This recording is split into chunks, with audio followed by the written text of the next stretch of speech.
Baik, Assalamualaikum warahmatullahi wabarakatuh. Selamat malam Bapak Ibu dan teman-teman sekalian. Perkenalkan nama saya Muhammad Gali Gumilang Purba dan teman saya Grace Yolanda Sebarani dan Nurvanisa Segar akan mencoba memaparkan paparan kami pada malam hari ini mengenai mata kuliah Business Intelligence. Yang pertama ialah pembahasan tentang proses intelijen bisnis dari aspek manajemen. Dalam aspek manajemen, bisnis intelijen ini dapat membantu perusahaan untuk membuat keputusan baik berdasarkan data pada saat ini atau data pada periode lalu dalam konteks bisnisnya. Seorang analisis dapat memanfaatkan bisnis intelijen untuk memberikan kinerja dan tolak ukur pesaing untuk membuat perusahaan berjalan lebih lancar dan juga lebih efisien. Keberhasilan ataupun kesuksesan sebuah bisnis sangat dipengaruhi oleh perilaku konsumen, tren pasar, kompetitor, serta isu ataupun masalah yang sedang terjadi di masyarakat. Apabila perusahaan atau seorang pelaku bisnis dapat menggunakan atau mengolah data yang ada hingga menjadi sebuah informasi yang sangat berguna, maka perusahaan ataupun pelaku bisnis tersebut akan lebih mudah mencari peluang serta mempertahankan keberhasilan dan juga kesuksesannya dalam perusahaan tersebut. Baik, selanjutnya adalah kejadian aktual atas tantangan proses intelijen bisnis dalam menghadapi era digitalisasi.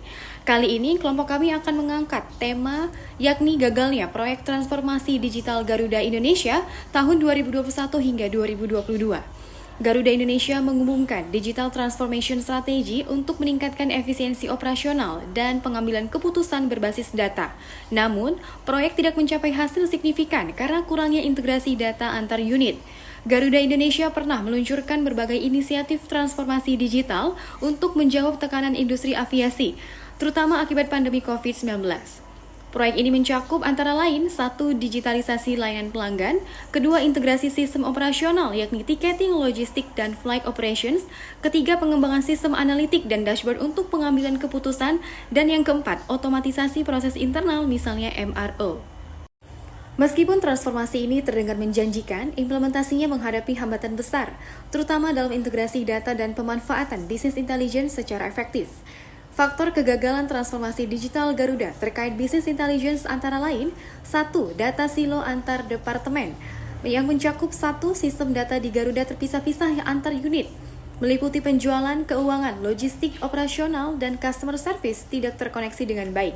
Kedua, bisnis intelligence tidak bisa bekerja optimal jika tidak ada data terpusat dan terintegrasi. Contoh nyata adalah data keterlambatan pesawat, pemesanan tiket, dan keluhan pelanggan tidak bisa dikombinasikan secara real-time untuk memberikan insight kepada manajemen. Kedua, kekurangan sumber daya manusia ahli data dan business intelligence yang mencakup 1. Tidak cukup tenaga kerja dengan keahlian business intelligence seperti data engineer, data analyst, dan data governance. Kedua, banyak staf internal belum dilatih untuk membaca dan menafsirkan data dashboard.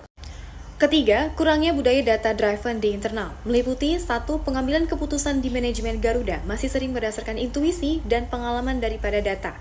Kedua, banyak pimpinan yang belum memahami output dari dashboard business intelligence. Ketiga, business intelligence menjadi formalitas dan bukan alat strategis. Keempat, teknologi usang dan lambat di-upgrade. Infrastruktur IT Garuda dianggap ketinggalan zaman dan sulit menampung tools modern business intelligence seperti Power Business Intelligence atau Tableau dengan kapasitas real-time. Adapun kesimpulan dari kasus ini adalah 1. Transformasi digital bukan sekedar membeli teknologi, tetapi membangun budaya data dan sinergi antar tim. Kedua, business intelligence membutuhkan fondasi data yang bersih, terintegrasi, dan aman. Ketiga, tanpa dukungan sumber daya manusia dan leadership yang memahami data, business intelligence hanya akan jadi alat pelengkap, bukan pendorong perubahan. Serta yang keempat, investasi infrastruktur teknologi informasi dan pelatihan sumber daya manusia harus menjadi prioritas dalam transformasi digital. Berdasarkan pemaparan tersebut, dapat disimpulkan bahwa intelijen bisnis merupakan suatu bentuk analisis data berbasis teknologi yang memberikan dampak yang sangat besar dalam pengambilan keputusan. Intelijen bisnis memiliki beberapa tantangan seiring dengan perkembangan teknologi. Tantangan intelijen bisnis terbesar ialah tantangan privasi individu yang memungkinkan adanya profiling berlebihan, pengawasan perilaku pelanggan secara tidak etis, bahkan penjualan data tanpa adanya persetujuan pemilik. Tantangan privasi individu dapat diatasi dengan transparansi, kepatuhan terhadap regulasi, persetujuan pengguna, keamanan data, minimisasi data, dan penghapusan data secara bertanggung jawab. Baiklah, sekian pemaparan materi dari kelompok 4. Semoga bermanfaat dan terima kasih.